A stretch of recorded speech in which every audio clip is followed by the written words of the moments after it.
जिज्ञासु मित्रों, बहुत बहुत अभिनंदन है आप सभी का दिव्य सृजन में। प्रत्येक दिवस की भांति आज फिर हम यहाँ पर लाइव चर्चा का कार्यक्रम शुरू कर रहे हैं और इस लाइव चर्चा के आज का जो विषय है, दुखों से वियोग ही योग है। दुखों से वियोग ही योग है, अर्थात योग कब होगा या योग कब हुआ, ये आप कब जान पाएंगे? जब दुखों का वियोग हो जाए।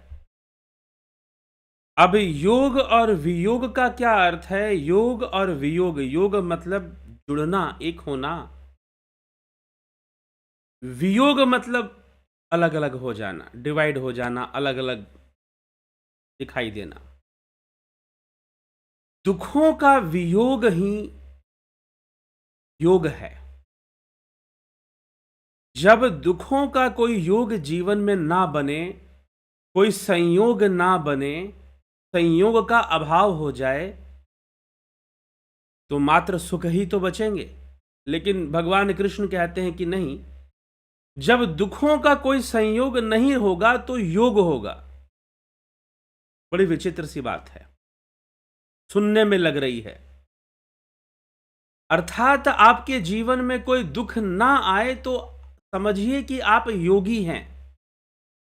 आप क्या हैं? योगी हैं। लेकिन भला यह संभव कैसे है कि जीवन में कोई दुख ही ना आए? दुख आने के तो अनेकों रास्ते हैं। मान लो कि खूब धन वैभव आपने एकत्र कर लिया, तो धन के माध्यम से जिन दुखों को रोका जा सकता है तो शायद आप उसे रोक लें। लेकिन दूसरे कई दुख आ सकते हैं। कई बार तो बहुत अधिक धन होना ही दुख का कारण बन जाता है। आपने बहुत प्रसिद्धि एकत्र कर ली, तो प्रसिद्धि के कारण, प्रसिद्धि ना होने के कारण जो दुख आते हैं वो दुख शायद ना आए, लेकिन दुख तो फिर भी बहुत सारे हैं। आपने बहुत बड़ी पदवी को हासिल कर लिया, बहुत बड़े पद पर को आपने उपलब्ध कर लिया, तो बहुत बड़े पद पर बैठकर जो सुविधाएं आपको मिल सकती हैं वो तो मिल जाएंगी, लेकिन फिर भी दुखों के आने के अनेकों रास्ते हैं और लोगों के जीवन में दुख आते हैं। सब कुछ होते हुए भी लोगों के जीवन में दुख आते ही आते हैं। तो भला ऐसी कौन सी अवस्था हो सकती है कि जहां दुखों का वियोग हो जाए? और क्या यह संभव है कि दुखों का वियोग हो जाए? तो जिज्ञासुओं, श्रीमद् भगवत गीता से यह चर्चा हम कर रहे हैं। श्रीमद् भगवत गीता षष्ठम अध्याय, छठा अध्याय, आत्म संयम योग नामक अध्याय, ध्यान योग नामक अध्याय के 18वें से 23वें श्लोक तक की चर्चा आज हम इस वीडियो में करेंगे।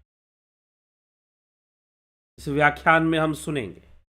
तो भगवान कृष्ण 18वें तक हमने पहले भी सुन लिया है, उसी को हम पकड़ते हुए पीछे भगवान ने बताया, हमने सुना। पीछे जो गीता की चर्चा चल रही थी, बीच में आपको कुछ अलग चर्चाएं मिली, लेकिन उससे पीछे जो श्रीमद् भगवत गीता की चर्चा चल रही थी उसमें यह बताया गया कि योग सिद्ध कैसे होगा। अगर हम अपने योग को सिद्ध करना चाहते हैं तो योग सिद्ध कैसे होगा, किस प्रकार योग की सिद्धि प्राप्त होगी। तो यह विषय था, योग सिद्धि कैसे मिलेगी। लेकिन आज का विषय है हमारा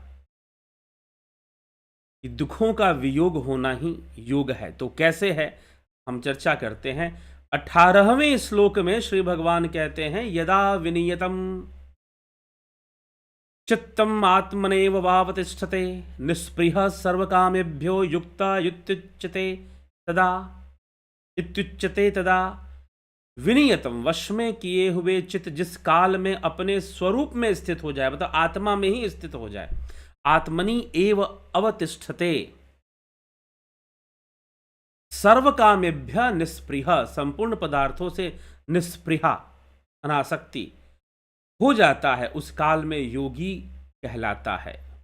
इस काल में जिसका चित्त वश में किया हुआ है और जिस काल में अपने ही स्वरूप में स्थित हो जाता है, अपनी ही आत्मा में स्थित हो जाता है, किसी अन्य स्वरूप में नहीं, किसी पराये स्वरूप में नहीं, अपनी आत्मा में ही स्थित हो जाता है, उस समय उसको योगी कहते हैं। आगे भगवान कहते हैं, यथा दीपो निवातस्थो नेंगते सोपमा स्मृता योगिनो यत चित्तस्य युञ्जतो योगमात्मनः। यथा निवातस्थ, यथा दीपो नवातस्थो नेंगते सोपमा स्मृता। स्मृता अर्थात 19वें श्लोक में श्री भगवान क्या समझाना चाहते हैं कि जैसे स्पंदन रहित वायु के स्थान में स्थित, यहां पर कोई हवा ना चल रही हो, वहां कोई दीपक की लौ जलती है तो बिल्कुल सीधी जलती है। कभी आप ऐसे कमरे में दिया जलाओ जहां कोई हवा का प्रवेश ना हो या हवा का बहाव ना हो, तो वो जो लौ जलेगी बिल्कुल स्ट्रेट जलेगी, सीधी जलेगी। यथा दीपो निवातस्थो नेंगते सोपमा स्मृता, दीपक की लौ। तो योगी का चित्त जब इंद्रियों से आने वाले जो कामनाओं के जो वायु हैं, आसक्तियों के जो वायु हैं, इंद्रिय अनुभूतियों के जो वायु हैं, जब स्थिर हो गए, इंद्रियों के खिड़कियों से जो आने वाले जो कामनाओं के वायु हैं, आसक्तियों के वायु हैं, इंद्रिय अनुभूतियों के वायु हैं, sense experience, air of sensory experience, वो जब नहीं आ रहे होंगे तो उस समय जो उसके आत्म ज्योति की लौ है, जो चित्त है, वह क्या होगी? बिल्कुल स्थिर रहेगी, बिल्कुल स्थिर रहेगी, वो हिलेगी डुलेगी नहीं। जैसे स्पंद रहित वायु के स्थान में स्थित दीपक की लौ चेष्टा रहित हो जाती है, योगी का अभ्यास करते हुए वश में किए हुए चित्त वाले योगी की चित्त की भी वैसी ही उपमा कही गई है। उपमा मतलब कंपैरिजन कही गई है, तुलना बताई गई है।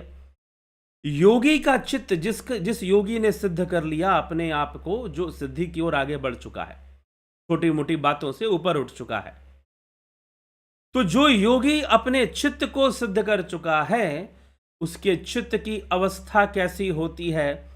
बाहर के इंद्रियों से तनिक भी प्रभावित नहीं होती। अब बाहर के जब भी मैं बोलता हूं, मुझे एक महानुभाव मिले, बाहर के इंद्रियों से प्रभावित होना, जब भी मैं बोलता हूं तो बस इतना ही समझते थे कि भाई भोजन के स्वाद से आसक्ति ना होना, स्त्री जाति में आसक्ति ना होना, कामनाओं का विकार उत्पन्न ना होना मन में। लेकिन माया तजे तो क्या तजे, मान तजा नहीं जाए, मान भय मुनिवर गले, मान सबन को खाए। लोगों को अपने साधु होने का ही अहंकार हो जाता है, लोगों को अपने साधु वेश का ही। कुछ लोग, अब क्या फर्क पड़ता है जब आपका चित्त सिद्ध हो गया, तो क्या फर्क पड़ता है? योगरतो वा भोगरतो वा संगरतो वा संग विहीन, फर्क ही क्या पड़ता है कि योग में हो कि भोग में हो, संग में हो, संग विहीन हो, कहां हो, कैसे हो, क्या फर्क पड़ता है? लेकिन फिर भी कहीं ना कहीं इंद्रिय अनुभूतियां कई रूप में काम करती हैं। मान लीजिए किसी व्यक्ति को प्रसिद्ध होने की बड़ी ही इच्छा है, तो प्रसिद्धि की इच्छा है, तो यह भी इंद्रिय अनुभूति ही तो है। फलाना व्यक्ति प्रसिद्ध है, फलाना व्यक्ति प्रसिद्ध नहीं है, फलाना व्यक्ति का मान सम्मान है, फलाने व्यक्ति का मान सम्मान नहीं है, ये क्या है? सारी चीजें इंद्रिय अनुभूति ही तो है भाई। इंद्रियों से ही तो पता कर रहे हो ना कि कौन प्रसिद्ध है, कौन प्रसिद्ध नहीं है, किसका मान सम्मान है, किसका मान सम्मान नहीं है। इंद्रियों से ही तो पता चल रहा है ये सारी बातें। तो फिर इंद्रिय हवा तो बहेगी ना। सिर्फ भोजन के स्वाद के प्रति मैं आसक्त नहीं हूं, सिर्फ नारी में आसक्त नहीं हूं, इतना कहने से थोड़ी ना चल जाएगा। तभी कबीर ने कहा, माया तजे तो क्या तजे, मान तजा नहीं जाए। हालांकि मान भी तो माया ही है, लेकिन उसके वश में हो, क्योंकि तुमने माया कुछ और समझ लिया। माया का अर्थ तुमने इतना समझ लिया कि हम सांसारिक शो ऑफ नहीं करते हैं, सांसारिक दिखावा नहीं करते हैं, और हम जो है इस तरह से हम बहुत ब्रह्मचारी, बहुत साधु हैं। लेकिन उसी में आसक्ति हो जाना, उसी में, वह भी इंद्रिय अनुभूतियों में आएगा, इंद्रिय के प्रवाह में। इसीलिए कबीर को यह बात कहनी पड़ी कि माया तजे तो क्या तजे, मान तजाने जे। मान, बड़े बड़े ऋषि मुनि जिनको ऋषि होने का मान, मुनि होने का मान हो जाता है, वो भी गलते हैं इसमें, वो भी खत्म होना शुरू, उनका भी पतन होता है फिर मान के वशीभूत। नारद जी के साथ क्या हुआ, कामदेव कुछ नहीं बिगाड़ पाया उनका, लेकिन इसी बात का मान हो गया कि कामदेव, अरे जिसने शिव को समाधि से उठा दिया था वो मेरा कुछ नहीं बिगाड़ पाया, मैं तो शिव से भी बढ़कर हो गया। नारद ऋषि को यही तो मान हो गया, यह मान नहीं, सारा ले डूबेगा। फिर चीजें काम करती हैं और काम करती हैं और फिर वो वश में हो जाते हैं, बुरी चीजों के वश में हो जाते हैं, बुराई आती है, कामनाएं आती हैं। तो ये कोई ऐसे नहीं होगा, भगवान कृष्ण कह रहे हैं नित्य अभ्यास करते हुए, नित्य अभ्यास करते हुए, प्रैक्टिस करते हुए एक ध्यान योगी अपने चित्त को स्थिर कर लेगा, तो इंद्रियों से आने वाली जो कामनाओं की हवा है वो उसके चित्त रूपी दीपक को हिला डुला नहीं पाएगी, वो बिल्कुल स्थिर हो जाएगी। तो योगी के चित्त की उपमा दी गई है, दीपक के लौ से दी गई है। अगले सूत्र में, अगले श्लोक में, 20वें श्लोक में भगवान कहते हैं यत्रो परमते चित्तम निरुद्धम योग सेवया यत्र चैवात्मनात्मानं पश्यनात्मनि तुष्यति। योग सेवया, योग का सेवन करने से, जिस अवस्था में, योग का सेवन मतलब योग का अभ्यास करने से, योग का सेवन करना मतलब ध्यान का सेवन करना, ध्यान में बैठना, ध्यान में लीन होना, ध्यान में शांत रहना। ध्यान किया नहीं जाएगा, ध्यान तो आपके किए हुए अभ्यास से हो जाएगा। ध्यान किया नहीं जाएगा, ध्यान तो रेगुलर प्रैक्टिस से होने लगेगा, तो जाकर ध्यान होगा। तो योग का सेवन करना ही ध्यान करना है। योग का सेवन करने से जिस अवस्था में निरुद्ध चित्त उपराम हो जाता है तथा जिस अवस्था में अपने आप से, अपने आप को देखता हुआ अपने आप में ही संतुष्ट होता है, यत्र चैवात्मनात्मानं पश्यनात्मनि तुष्यति, पश्यन्नात्मनि तुष्यति, अपने आप में ही स्थित हो जाता है, तो वह अपने आप में ही संतुष्ट होने वाला योगी परम सुख का अनुभव कर रहा होता है। ऐसी अवस्था जहां दीपक के लौ के समान, जहां वायु ना प्रवेश करे और दीपक का लौ कैसे जलता है, वैसे योगी की चित्त की अवस्था हो जाए तो वो आत्मा में स्थित होकर आत्मा में ही संतुष्ट हो जाता है। और सुख मात्यंतिकम, 21वें श्लोक में भगवान कहते हैं सुख मात्यंतिकम यत बुद्धि ग्राह्य मतीन्द्रियम वेति यत्र न चैवायम स्थित स्थित चलति तत्वतः, स्थितश्चलति तत्वतः। जो सुख, यत सुखम आत्यांतिकम अतीन्द्रियम बुद्धिग्राह्यम, जो सुख आत्यांतिक है, आंतरिक है, इंद्रियों से भी परे है, अतीन्द्रियम, आत्यंतिक अतीन्द्रियम बुद्धिग्राह्य, और बुद्धिग्राह्य है, मतलब वो बुद्धि में भी ग्रहण होता है वो सुख, ध्यान की अवस्था वाला सुख। जो सुख अत्यांतिक है और अतेंद्रिय है, अतेंद्रियम मतलब इंद्रियों के माध्यम से उसकी उपलब्धि नहीं हो रही। अब भगवान श्री कृष्ण किसी ऐसे सुख के बारे में चर्चा कर रहे हैं जिसकी उपलब्धि इंद्रियों के माध्यम से नहीं हो रही है। योग का सेवन करते हुए, अभ्यास, ध्यान योग का निरंतर अभ्यास करते हुए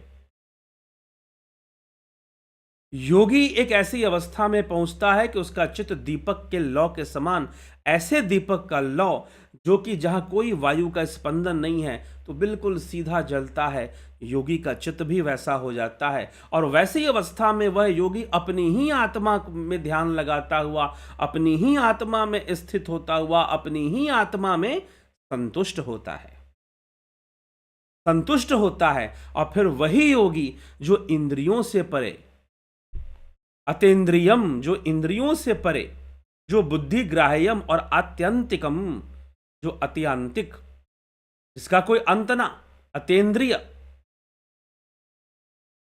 तो ध्यान योगी अपने द्वारा अपने आप में जिस सुख का अनुभव करता है, प्राकृत संसार में उस सुख से बढ़कर दूसरा कोई सुख हो ही नहीं सकता और होना संभव ही नहीं है। कारण कि यह सुख तीनों गुणों से अतीत और स्वतः सिद्ध होता है। तो जो सुख अत्यांतिक अतीन्द्रिय बुद्धिग्राह्य है, उस सुख का जिस अवस्था में अनुभव करता है और स्थित हुआ, यह ध्यान योगी तत्व से फिर कभी भी विचलित नहीं होता। मतलब उसकी अवस्था उस दीपक के लौ के समान हो जाती है, वो कभी विचलित नहीं होता। पानी बहता है, बर्फ नहीं बहता, बर्फ तो जम जाता है, उसका चित्त भी जम जाता है, विषयों में वह बहता नहीं है। अब विषयों का मतलब सिर्फ ये मत सोच लीजिएगा कि संसार में जो भोग अनेकों, ये जो पंच अहंकार भी एक विषय है, काम भी विषय है, क्रोध लोभ सब तो विषय ही, उनमें बहता नहीं है, लेकिन वह निष्काम भावना से कर्म भी करता है। ये तो भगवान पहले भी समझा चुके हैं। ऐसी अवस्था में जब वो कर्म करता है तभी तो निष्काम होगा, तत्व को जान लेने के बाद। तो तत्व से कभी वह विचलित नहीं होता है, तत्व में ही स्थित होता है। यम लब्ध्वा चा परम लाभम मन्यते नाधिकम ततः यस्मिन स्थितो ना दुखेन गुरुणापि विचाल्यते। जिस लाभ की प्राप्ति होने पर उससे अधिक कोई दूसरा लाभ मानने में भी नहीं आता। योगी को इस अवस्था में जो लाभ प्राप्त होता है, वह लाभ कहीं और मानने में भी नहीं आता। वह परम लाभ है, बिगेस्ट प्रॉफिट है, वो सबसे बड़ा लाभ है। वो योगी का ध्यान जब सिद्ध होता है, उसका चित्त स्थिर हो जाता है, तत्व में ही लगा है, आत्मा में ही लगा है, आत्मा को ही प्राप्त करता है, आत्मा में ही संतुष्ट होता है, और फिर उसमें जो सुख प्राप्त करता है संतोष से, वह जो सुख है, उस सुख, वह सुख ही सबसे बड़ा सुख है, क्योंकि वह तीन गुणों से परे का सुख है। वह इंद्रियों की अनुभूतियों से परे वाला सुख है। तो उस सुख में वो परम सुख की प्राप्ति करता है, और ऐसी अवस्था की प्राप्ति करना, ऐसे सुख की प्राप्ति कर लेना ही सबसे बड़ा लाभ है जीवन में। सबसे बड़ा लाभ है। संत कबीर की भी एक वाणी आती है जिसमें वो सबसे बड़े लाभ की बात करते हैं। लाहे कारण मूल गवायो, तबहु न गई मन की तृष्णा रे, बीत गए बिन भजन बिनारे। भजन मतलब योग। अब जैसे ही भजन शब्द का प्रयोग करो, आप लोग सोच रहे गाना बजाना, जी नहीं। भजन मतलब गाना बजाना नहीं। यहां पर कबीर की वाणी में जहां भी भजन शब्द का प्रयोग हुआ है, उसका मतलब है योग होना, उस आत्मा में ही स्थित होना, उस आत्मा में ही जुड़ जाना, उसी में लीन होना, उस आत्मा को जान लेना। योग होना ही भजन है। प्रायवाची है भजन शब्द योग का। इसीलिए मैं कहता हूं भक्ति और योग में अंतर नहीं है, एक ही लक्ष्य की प्राप्ति के लिए आगे बढ़ा जा रहा है, लेकिन कुछ लोग अपना अलग अलग अर्थ और अलग अलग लक्ष्य बनाने की चेष्टा करते हैं, कोशिश करते हैं। तो उससे हमें बचना चाहिए, अर्थ समझना चाहिए कि क्या है। तो कबीर की वाणी भी कहती, लाहे कारण मूल गव, कि लाभ कमाने में मूल भी खो दिया, सांसारिक सुखों को भोगने के चरण में। अजहु न गई मन की तृष्णा रे, बीत गए दिन भजन बिना रे। ठीक, योग के बिना जीवन बीत रहा है। क्योंकि क्यों बीत रहा है? बहुत सारे लोग तो योग के बिना इसलिए जीवन बिता रहे हैं क्योंकि उनको योग समझ में नहीं आ रहा है। उन्होंने योग का कुछ और ही धारणा बना ली है, कोई जबरदस्ती वाली बात समझ ली है। जी नहीं, अरे भैया, योग तो जीवन जीने का तरीका है, एक सुंदर जीवन जीने का तरीका, संतुलन के साथ एक व्यवस्थित लाइफ को जीना, सिस्टमैटिक वे में।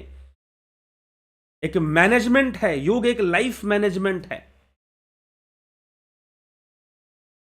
योग क्या है? लाइफ मैनेजमेंट है, ना कि कोई जबरदस्ती वाली चीज है, थोपने वाली चीज है, जो गुरु जी ने आज्ञा देकर शिष्य पर थोप दिया हो। ऐसी कोई चीज योग नहीं है। जबरदस्ती वाली बातें इसमें नहीं है, अंधविश्वास वाली बातें नहीं है। सोच समझकर विवेक से जहां चलना है। जिस लाभ की प्राप्ति होने पर उससे अधिक कोई दूसरा लाभ मानने में भी नहीं आता, और जिसमें स्थित होने पर बड़े भारी दुख से भी विचलित नहीं किया जा सकता कि बहुत बड़ी भारी दुख भी आ जाए तो भी विचलित ना हो। योग की ऐसी अवस्था बन जाती है। और 23वें श्लोक में भगवान सबसे बड़े लाभ की चर्चा करने के बाद फिर वही बात कहते हैं जहां से हमने अपनी बात शुरू की थी। तम विद्या दुख संयोग वियोगम योग संयुत्यम स निश्चयेन युक्तव्यो योगो अनिर्विणचेतसा दुख संयोग वियोगम। दुख संयोग वियोगम अर्थात जिसमें दुखों के संयोग का वियोग हो जाए, अर्थात दुखों का संयोग बन ही ना पाए। यह एक ऐसी अवस्था की चर्चा भगवान कर रहे हैं जहां दुखों का संयोग बन ही नहीं सकता और बन ही ना पाए। जहां दुखों का संयोग बन ही ना पाए, दुखों का संयोग, दुख जुड़ ही ना पाए, जिस अवस्था में आ ही ना पाए, उसके लिए असंभव हो जाए आना, उसकी चर्चा भगवान कर रहे हैं कि दुख संयोग वियोगम, जिसमें दुखों का संयोग का वियोग हो जाए, उसी को योग नाम से, योग संगित्यम, योग संगित्यम, उसी को योग नाम से जानना चाहिए। विद्यात, यह जो विद्या है एक ऐसी विद्या है जिसमें दुखों का संयोग हो ही नहीं पाएगा, तो दुखाएंगे कैसे। लेकिन वह जो विद्या, यह जो सुख है, यह जो अवस्था है जहां दुखों का संयोग संभव नहीं है, वह अवस्था ध्यान योग के अभ्यास, ध्यान योग के सेवन से प्राप्त होगी। यह भगवान श्री कृष्ण कह रहे हैं, सेवन से प्राप्त है। योग करते करते तुम्हारे चित्त की ऐसी अवस्था बन जाएगी जहां दुखों के संयोग का वियोग हो जाएगा। और जिसके जीवन में दुखों के संयोग का वियोग हो गया वह योगी है। और दुखों के संयोग का वियोग हो जाना योग है। योग को भी भगवान कृष्ण यहां पे परिभाषित कर रहे हैं। योग को भी भगवान कृष्ण यहां पर परिभाषित कर रहे हैं कि जिसमें दुखों के संयोग का वियोग हो जाए उसी का नाम योग है। यह विद्या ही योग है जिससे ऐसी अवस्था प्राप्त हो। वह योग जिस ध्यान योग का लक्ष्य है, उस ध्यान योग का अभ्यास न उकताए हुए चित्त से निश्चय पूर्वक करना चाहिए।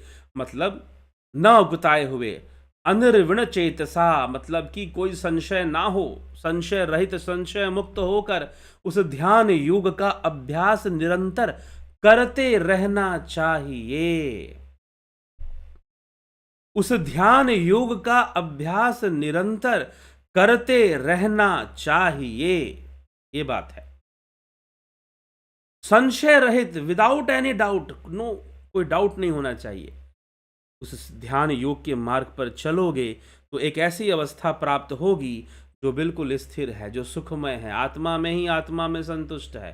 दीपक के लौ के समान उसका चित्त हो जाएगा, जैसे कि स्पंद रहित वायु में, मतलब वायु तो है लेकिन वायु में स्पंद नहीं है, वाइब्रेशन नहीं है, वायु में फ्लो नहीं है। ऐसे कमरे के अंदर, ऐसे स्थान पर अगर दिया जलाया जाए तो एक लव के समान जलता है, बिल्कुल स्ट्रेट, सीधा 90 डिग्री के एंगल से सीधा जलता है। ऐसा जब जले, ऐसा चित्त हो जाए योग करते करते, ध्यान लगाते लगाते, और ये ध्यान योग के अभ्यास से ही संभव है भैया, ऐसा चित्त का हो जाए ना। सिर्फ कहोगे कि हम आसन कर लेंगे, सिर्फ हम सूर्य नमस्कार कर लेंगे, सिर्फ हम ये कर लेंगे, सिर्फ हम वो कर लेंगे, तो उससे मात्र नहीं होगा, बल्कि ध्यान योग के निरंतर अभ्यास से ही ऐसी अवस्था बन पाएगी जहां पर, हाँ, ध्यान योग में जो सहयोगी हठ योग के अंग हैं उनको जरूर फॉलो करना चाहिए।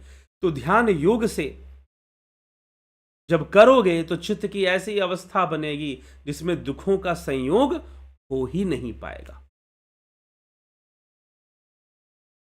दुखों का संयोग हो ही नहीं पाएगा। तो ये भगवान ने योग की परिभाषा यहां दे रहे हैं कि दुखों के संयोग का वियोग हो जाना ही योग है।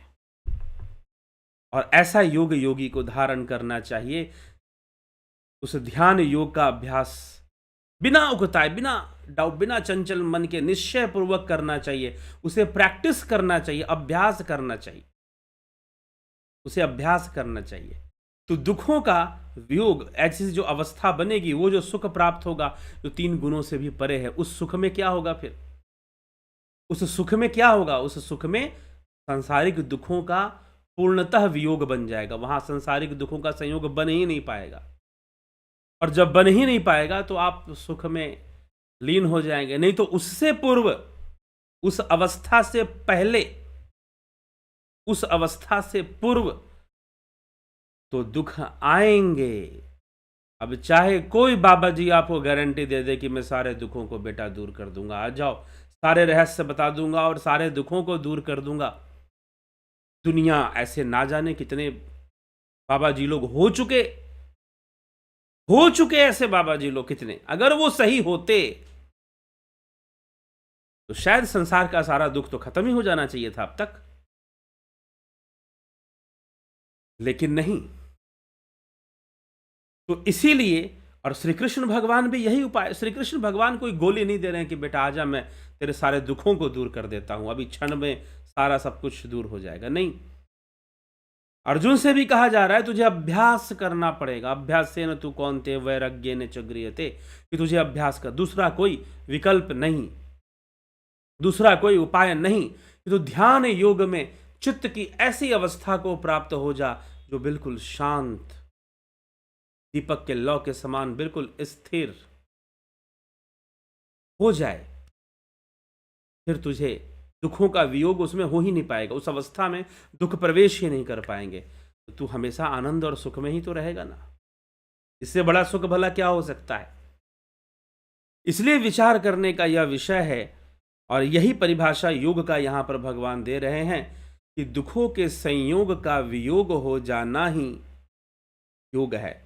और जिस विद्या से यह होगा वही योग विद्या है, जिस अभ्यास से होगा वही योगाभ्यास है। ठीक, कोई दुख ही नहीं रहेंगे, अस्तित्व ही नहीं रहेगा दुखों का। तो लग जाओ जीवन में, शुरू हो जाओ, ध्यान योग में लग जाओ। ध्यान योग की पद्धति, ध्यान योग कैसे करना चाहिए उसका ज्ञान, उसकी शिक्षा दीक्षा इस चैनल के माध्यम से दी जाती है। प्रत्येक महीने ऑनलाइन ध्यान योग कोर्स करवाया जाता है, और इस महीने भी 20 फरवरी से यह ध्यान योग का कोर्स शुरू होगा। आप उसका लाभ जरूर जरूर उठाइए। 20 फरवरी 2023 की बात कर रहे हैं हम। तो आप जरूर इसका लाभ उठाइए, लाभान्वित होइए, और ध्यान योग ज्वाइन कर कर आप ध्यान योग का पूर्ण लाभ उठाएं। तो चलिए, इसी के साथ मैं विचारों को विराम दूंगा। आप ध्यान योगी बने, अपने मन को उस अवस्था में, अपने चित्त को उस अवस्था में ले जाए जहां दुखों का प्रवेश ही संभव नहीं है। और यह कठिन नहीं है, सच पूछो ये तो हमारे जीवन में जरूरी है। अब योग करना है, अब योग करने, योग को लोगों ने ऐसी इमेज दे दी है योग करना है शायद कोई कष्ट का काम। अरे नहीं भाई, कुछ लोग पूछते हैं सर मैं कॉर्पोरेट में जॉब करता हूं, क्या मैं योग कर सकता हूं? क्यों नहीं कर सकते? मैं तो पॉलिटिशियन हूं, क्या योग कर सकता हूं? क्यों नहीं कर सकते? मैं तो फिल्म इंडस्ट्री में काम करता हूं या करती हूं, क्या मैं योग कर सकती हूं? क्यों नहीं कर सकते? नहीं, फिर सोचा है योग करने के लिए, फिर एकदम अर्ली मॉर्निंग मुझे उठकर जो है ऐसे करना पड़ेगा बहुत सारी चीजें। अरे करते हैं तो अच्छी बात है, लेकिन यही कर लेना मात्र योग नहीं है। ये छोड़ना पड़ेगा, वो छोड़ना पड़ेगा। अरे कुछ छोड़ने की जरूरत नहीं है, बस शुरू करो योग को। जो छूटना है अपने आप छूटेगा, टेंशन लेने की जरूरत नहीं है। योग की छवि को इतना वो बना दिया गया, ऐसा बना दिया गया जैसे यह बहुत ही कठिन कार्य हो, लेकिन सत्य तो है कि ये करना ही पड़ेगा। इस जन्म में नहीं शुरू करोगे, अगले जन्म में शुरू करना ही पड़ेगा। आज नहीं तो कल इस मार्ग पर चलना ही पड़ेगा। और ये कोई कठिन मार्ग नहीं है, यह तो हमारी आवश्यकता है। आवश्यकता है, जब आवश्यकता आएगी तो हम कहां भाग के जाएंगे, चलना ही पड़ेगा। तो अगर हमें पहले समझ में आ जाए कि यह हमारी आवश्यकता है, एक नेसेसरी नीड है, और हमारे जीवन का लक्ष्य है, मनुष्य जीवन की योग ही विशेषता है। नहीं तो भोग तो सब बराबर करते हैं, मनुष्य भी करता है, जानवर भी करते हैं। योग मनुष्य जीवन की विशेषता है। तो इसलिए आप इससे वंचित मत रहिए। 20 फरवरी से जो ध्यान योग का कोर्स शुरू होने वाला है, उसे आप जरूर ज्वाइन करिए और उसका पूरा पूरा लाभ उठाइए, और पूरी तरह से आप इससे लाभान्वित होइए। तो चलिए, मैं इसी के साथ विराम देता हूँ अभी इस कार्यक्रम को। और भी बहुत सारे रहस्य इस अध्याय में, आत्म संयम योग नामक अध्याय या ध्यान योग नामक अध्याय, जो भगवान श्री कृष्ण जो बातें बता रहे हैं अर्जुन को, और भी बहुत महत्वपूर्ण और रोमांचक और आश्चर्यचकित करने वाली बातें इस अध्याय में हैं। आप जुड़े रहें, बने रहें और प्रत्येक रात्रि 9 PM पर लाइव चर्चा में सम्मिलित होकर इसका लाभ उठाते रहें। तो बहुत बहुत आभार आप सभी का।